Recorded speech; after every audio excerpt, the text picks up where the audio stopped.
Bonjour, bienvenue sur Investir TV, notre émission Bourse où les gérants viennent nous partager donc leurs convictions.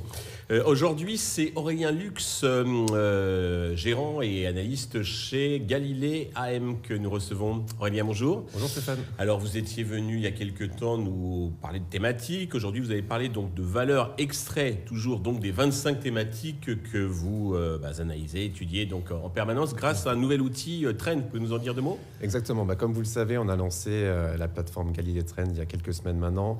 On avait répertorié plus de 300 fonds et ETF thématiques qu'on a catégorisés dans 25 grandes thématiques. Alors, notre objectif en tant que gérant ou analyste va être d'analyser ces thématiques. Et pour cela, nous avons mis à disposition de nos clients, que ce soit des CGP, des banquiers privés, mais également des family office, la plateforme Galilée Trends à retrouver sur notre site internet, où chacun va pouvoir retrouver les données clés pour chacune de ces thématiques. Par exemple, les performances, mais également toutes les données de valorisation qui peuvent être nécessaires à un investisseur pour savoir si la thématique est intéressante pour lui, mais également pour savoir quels fonds et ETF sont présents sur la thématique. Et ensuite, on va encore un peu plus loin, on va vraiment voir les actions leaders dans chacune de ces thématiques, parce que justement, on a des actions qui sous-tendent ces thématiques-là. Donc c'est pour cela que c'est très intéressant pour qui le veut, pour tous les investisseurs d'aller sur notre site internet pour retrouver cette plateforme Galilée Trends. Alors, la première valeur que vous avez extraite donc de ces thématiques, c'est une société italienne qui s'appelle Carel Industries. C'est un leader du contrôle de sécurité. Déjà, en quelle thématique vous le rattachez ? Exactement. Alors, on l'a rattaché à la thématique de la ville intelligente. Comme vous l'avez dit, c'est une société mid-cap italienne basée dans la région de Venise. Alors, ce qui est intéressant avec cette société-là, c'est qu'elle va proposer des solutions pour la gestion à la fois dans tout ce qui est chauffage, ventilation, climatisation. On regroupe assez souvent ça dans le sigle CVC et également la réfrigération. Alors, les clients, ça va être des grands ensembles, par exemple industriels ou également résidentiels et commerciaux.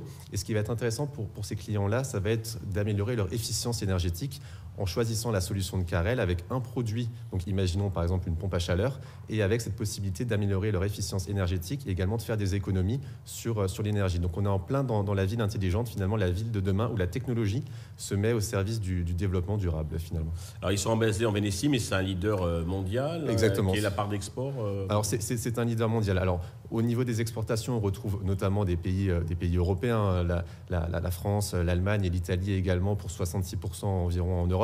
Et le reste va être aux États-Unis. Aux États-Unis, on a une forte demande au niveau des centres de data. Comme vous le savez, l'intelligence artificielle, la technologie nécessite beaucoup de données, beaucoup également et pollue énormément. Donc on a cette nécessité d'aller vers des solutions comme Carel pour justement réduire cette pollution-là et aller vers davantage d'efficience énergétique. Oui. C'est un des grands défis.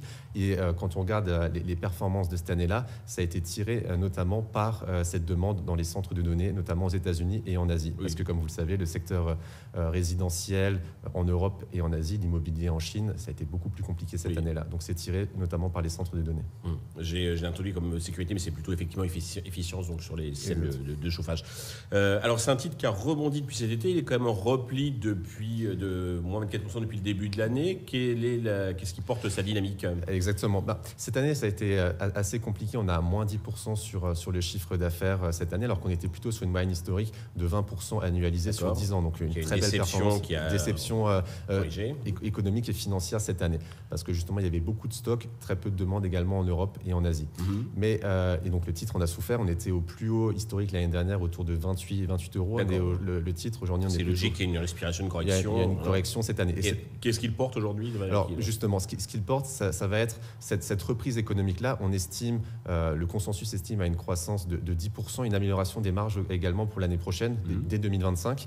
Alors ça, c'est intéressant pour l'investisseur. On a un retour de la demande. On a aussi beaucoup de partenariats qui ont été signés avec des entreprises européennes ou américaines pour lancer des nouvelles solutions. Donc ça, c'est intéressant d'un point de vue économique et d'un point de vue boursier. Comme vous l'avez dit, on a un recul de moins 24% cette année. Donc aujourd'hui, on estime que le prix peut être intéressant pour l'investisseur, même si, bien entendu, il y a des risques comme dans tout investissement, comme dans toute sélection de titres. Puis l'économie sur l'énergie avec les coûts actuels, donc c'est pas anodin, quoi. Exactement. C'est plutôt porteur. Alors, deuxième valeur, donc c'est un Suisse, Bachen Holding. Alors, eux, ils développent, ils produisent des peptides et de l'oligonucléotide. Vous nous expliquer ce que c'est ? C'est un peu barbare, exactement, mais c'est tous les acides aminés qui vont être nécessaires au développement des médicaments modernes. Alors, Bachem est le leader mondial qui partage le marché avec d'autres sociétés. C'est vraiment dans l'innovation médicale et va proposer aux grandes firmes pharmaceutiques mondiales, notamment américaines, ces molécules, ces acides aminés qui vont permettre la fabrication de médicaments. Alors on peut penser notamment aux médicaments pour le diabète, mais également toutes les maladies cardiovasculaires et le cancer. Donc Bachem est vraiment au tout début de la chaîne de production de ces médicaments-là. Il fournit la matière. Exactement, la matière première qui va permettre justement la fabrication de ces médicaments-là. Donc on a un catalogue assez vaste où les grandes firmes vont pouvoir piocher un peu ce qui est utile pour les médicaments qui sont déjà commercialisés. Et en plus de ça, on a des partenariats qui sont faits avec les grandes firmes pharmaceutiques pour lancer des nouveaux médicaments. Donc là, Bachem va accompagner la société pharmaceutique sur 10-15 ans pour pouvoir lancer ces nouveaux médicaments-là. Et par exemple, on a un partenariat qui a été signé récemment avec Eli Lilly de 100 millions de francs suisses pour lancer des nouveaux médicaments. Donc c'est ça qui est intéressant, c'est qu'on a un catalogue déjà possible. Bonne visibilité. Exactement, et une belle visibilité par des partenariats à très long terme. Donc ça, c'est intéressant pour l'investisseur. Là, on est sur quelle thématique? Alors là, on est sur la thématique médecine du futur. Toutes ces biotech également qui sont nécessaires finalement pour les nouvelles maladies. On a de plus en plus de maladies également qui sont non transmissibles, ce qui n'était pas le cas dans les années 80 notamment. On avait beaucoup de maladies qui étaient transmissibles. Donc là, on a beaucoup de biotech et de firmes de cette nature-là qui sont très très innovantes avec beaucoup d'investissements en R&D pour justement permettre cette fabrication de nouveaux. Et du coup, ce qui est intéressant avec Bachem, c'est qu'ils font pas la recherche, ils produisent. Donc en fait, ils ne prennent pas le risque Exactement. que la recherche n'aboutisse pas ou que coûte très cher. Bien sûr. Ils vont accompagner les sociétés dans voilà, toutes les phases. Ils prennent le risque en fait. Ils prennent moins. Exactement, ils prennent pas le risque. Comme déjà, ils ont déjà un catalogue de base qui est pour des médicaments qui sont déjà commercialisés. Donc là, le risque est assez faible. Et sinon, ils vont accompagner les sociétés et les aider justement à passer les différentes phases, comme on le sait, de commercialisation d'un médicament. Troisième valeur, c'est une américaine, Fortinet, qu'on rattache à la cybersécurité. Ici, on est dans la cybersécurité totalement. On sait depuis le Covid, on a beaucoup évoqué les attaques à la fois sur les hôpitaux, les entreprises également, les gouvernements également, les sites gouvernementaux depuis la guerre en Ukraine. C'est une thématique qui a très très bien performé cette année. Pour la thématique, on est à plus 18%, donc ça c'est une performance par exemple, qu'on peut retrouver sur la plateforme Galilée Trends. Et pour cette action-là, on est à plus 66% quand même cette année et plus 70% depuis cet été. Donc là, on est sur des performances assez fortes. C'est des solutions qui sont offertes à toutes les entreprises de protection, justement de pare-feu pour éviter que les sociétés se fassent pirater. On sait qu'il y en a de plus en plus qui se font pirater. Cette année, selon un dernier sondage, plus de 50% des sociétés ont eu des tentatives de cyberattaque. Donc c'est devenu vraiment un sujet très très important pour les chefs d'entreprise de n'importe quelle taille et également pour les gouvernements. Et donc du coup, même si on a plus 70, il y a encore la croissance justifie le potentiel qui reste... Justement, là, on est au plus haut historique en termes boursiers. On s'approche des $100. On est à des niveaux de valorisation qui sont quand même très très élevés. C'est pour ça qu'il faut quand même faire attention aujourd'hui. La société, en termes de perspective économique, est très intéressante, mais en termes de potentiel boursier, il faut peut-être attendre un repli qui pourrait intervenir dans les prochaines semaines, prochains mois, avec peut-être les premières mises en mesure de Trump aux États-Unis. On est quand même à des plus hauts historiques sur la tech américaine. Donc quand même une petite attention à ce niveau-là, à quel niveau rentrer. Voilà, peut-être en DCA, y aller progressivement. Exactement, on peut rentrer, on peut attendre un repli autour de $85, ce qui pourrait être intéressant. Mais c'est vrai qu'aujourd'hui, au plus haut historique, avec des niveaux de valorisation très élevés, c'est compliqué. D'accord. On précise bien que ce n'est pas la recommandation d'achat ni du conseil d'investissement, c'est justement on partage donc nos convictions pour que les investisseurs ensuite fassent leur choix et prennent leurs risques. Alors globalement, vous voyez un rééquilibrage donc des valorisations européennes par rapport donc aux US qui sont loin devant.